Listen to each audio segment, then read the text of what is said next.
জয়রাধ বলল, একাদশী কবে কবে একাদশী পালন করব, একাদশীর মাহাত্ম্য কি, পরের দিন পারনা কখন করব ইত্যাদি নানা প্রশ্ন। আগামীকাল 11ই আশ্বিন 28শে সেপ্টেম্বর শনিবার একাদশী, আর পরের দিন পারণ সকাল 9:29 মধ্যে। এই একাদশী হল কৃষ্ণপক্ষের একাদশী। এই একাদশীটির নাম ইন্দিরা একাদশী। ইন্দিরা কথার অর্থ লক্ষ্মী, কমলা, সৌভাগ্য, এইগুলোই হলো ইন্দিরা কথার অর্থ। অর্থাৎ যে একাদশী দেবী তার ভক্তের হৃদয়ে মাতৃরূপে বিরাজিত থেকে আধ্যাত্মিক ঐশ্বর্য প্রদান করে থাকেন, তাকে এমনভাবে মহিমান্বিত করেন, তিনি হলেন এই ইন্দিরা একাদশী দেবী। ইন্দিরা একাদশীর কথা জিজ্ঞাসা করছেন যুধিষ্ঠির, মহারাজ যুধিষ্ঠির কৃষ্ণ ভগবানকে। তিনি প্রশ্ন করলেন, এই আশ্বিন মাসের কৃষ্ণপক্ষের যে একাদশী, সে একাদশীর নাম কি এবং তার মাহাত্ম্য কি, এটি আপনি আমাকে কৃপাপূর্বক বলুন। তখন ভগবান বলছেন, এই কৃষ্ণপক্ষের একাদশী ইন্দিরা একাদশী নামেই প্রসিদ্ধা। এর মাহাত্ম্য আমি বলছি, তুমি শ্রবণ করো। বলছেন, সত্যযুগে এক রাজা ছিলেন, তিনি শত্রুদের সবসময় দমন করে রাখতেন। তাই সেই রাজার নাম ছিল ইন্দ্রসেন। তিনি মাহিষ্মতিপুরীতে পুত্র পৌত্রাদি সকলকে নিয়ে খুব আনন্দে তিনি রাজত্ব করছিলেন। বিষ্ণু ভগবানের প্রতি তার অত্যন্ত ভক্তি ছিল, সবসময় তিনি বিষ্ণু পূজা করতেন। অত্যন্ত ধার্মিক রাজা ছিলেন, ভক্তিমান রাজা ছিলেন। তিনি সবসময় গোবিন্দ নাম জপ করতেন। অর্থাৎ রাজকার্যের সাথে তিনি এই আধ্যাত্মিক রাজ্যেও তিনি অত্যন্ত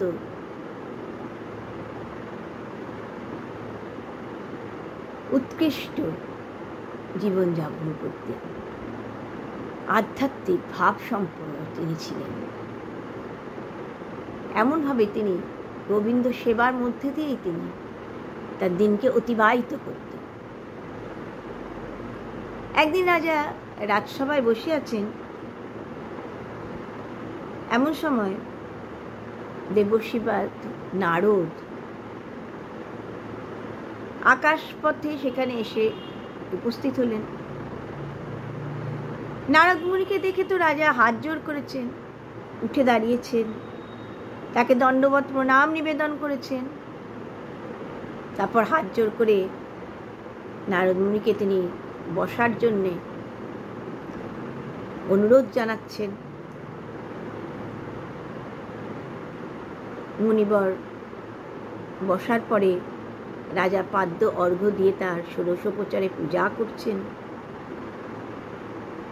মুনিবর আসনে বসে রাজাকে তখন জিজ্ঞাসা করছেন, হে রাজেন্দ্র, আপনার সব কুশল তো, আপনার সব ভালো তো,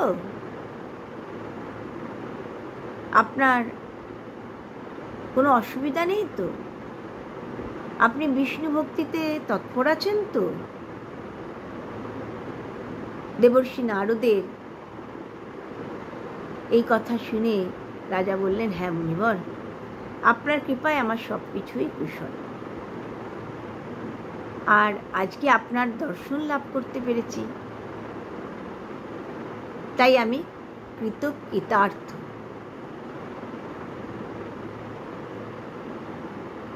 দেবর্ষিপাদ, আপনি কৃপা করে বলুন, আপনি এখানে যে এসছেন এর তো নিশ্চয়ই কোনো কারণ আছে। এর কি কারণ আপনি কৃপা করে আমাকে বলুন।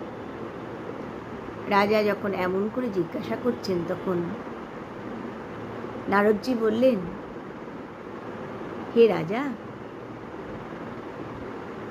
আমার একটি আশ্চর্য বাক্য আপনি শুনুন। আমি ব্রহ্মলোক থেকে যমলোকে গিয়েছিলাম। তো যমলোকে যাওয়ার পর সেখানে তো যমরাজ আমার বিধিপূর্বক পূজা করলেন, আমিও যমরাজের স্তুতি করলাম। সেই যমরাজের রাজসভায় আমি একজনকে দেখলাম। তিনি বলছেন আমাকে, মাহিষ্মতিপুরীর ইন্দ্রসেন রাজা, তিনি আমার পুত্র। হে ব্রাহ্মণ, তাকে বলবেন পূর্বজন্মে নিশ্চয় আমি কোনো পাপ কর্ম করেছিলাম, যার জন্যে আমি এখন যমালয়ে বাস করছি। কিন্তু এমন কোনো পুণ্য ব্রত করে সে যেন আমার স্বর্গপ্রাপ্তি ঘটায়।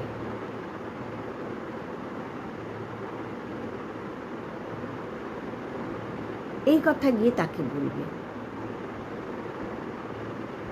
হে রাজন, আপনার পিতার স্বর্গপ্রাপ্তির জন্য আপনি এই ইন্দিরা একাদশী ব্রত পালন করুন। এই ব্রত যদি আপনি পালন করেন তাহলে আপনার পিতা স্বর্গে চলে যাবেন। এই কথা শ্রবণ করে রাজা তখন দেবর্ষিপাদের কাছে এই ব্রত, একাদশী ব্রত কিভাবে পালন করবেন, তার কি বিধি বিধান সব জানতে চাইলেন। তখন নারদজি বললেন, আশ্বিন মাসের এই কৃষ্ণপক্ষের দশমীর দিন সকালবেলায় স্নান করে পিতৃগণের প্রীতি বিধানের জন্য শ্রদ্ধা সহকারে শ্রাদ্ধ করবেন। একবার মাত্র ভোজন করে ভূমিতে শয়ন করবেন। পরের দিন একাদশীর দিন অর্থাৎ একাদশীর দিন প্রাতঃকালে সমস্ত প্রাতঃকার্য সমাপ্ত করে এই ব্রত পালন করবেন। এই প্রতিজ্ঞা করবেন আপনি যে আজ আমি সম্পূর্ণ ভোগ ত্যাগ করে বিনা ভোজনে এই ব্রত পালন করব।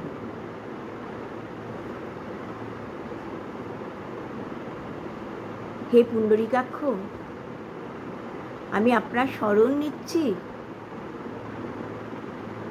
এই রকম করে ব্রত পালন করে মধ্যাহ্ন সময় আপনি শালগ্রাম মূর্তির সামনে যথাসম্ভব শ্রাদ্ধ সম্পাদন করবেন আর উত্তম ব্রাহ্মণের পূজা করে তাকে ভোজন করিয়ে যথাসম্ভব আপনার যতটুকু সম্ভব ততটুকু দক্ষিণা প্রদান করবেন।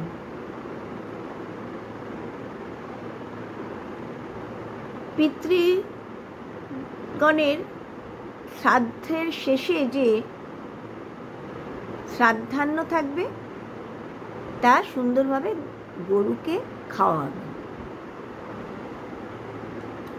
রাত্রিতে জাগরণ করবেন এবং দিনে ভগবানের নাম গুণ লীলা শ্রবণ কীর্তন করবেন।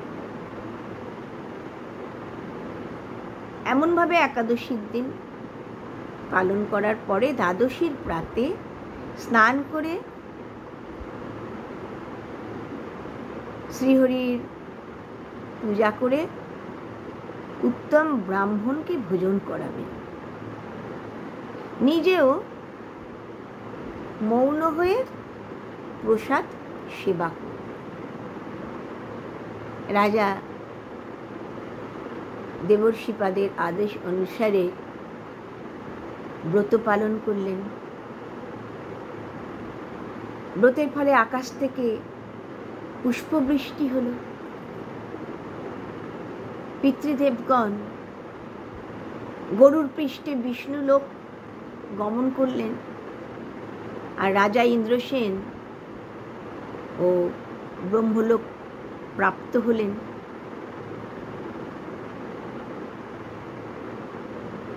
বলা হচ্ছে এই ব্রত মাহাত্ম্য যিনি শ্রবণ করেন, কীর্তন করেন, তিনি সমস্ত পাপ থেকে মুক্ত হন এবং বিষ্ণু লোক প্রাপ্ত হয়ে থাকে।